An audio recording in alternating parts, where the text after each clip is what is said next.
Efectivamente, acabamos de saír dunha ola de calor moi potente, o que fai que pois, ese combustible, esa posible combustible, esa vexetación que temos en Galicia, pois se seque de xeito máis rápido, haxa unha potencialidade de incendio, pois non sei si maior, si menor, porque o ano pasado tamén se viviron situacións pois nesta época de moita calor, o cal pois fixo que se secara moito pois ese combustible fino.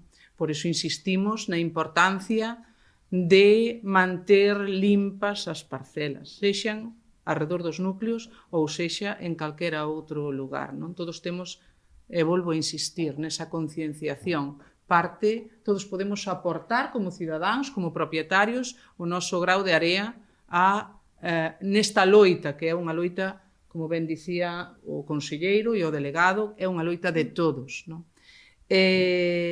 Efectivamente, xa vivimos episodios de incendios estes días. Esta noite pasada foi unha noite especialmente intensa por a actividade da tormenta, esos raios que causan incendios, e o operativo estivo desplegado por todo o territorio, apagándoos para que non se fixeran máis grandes.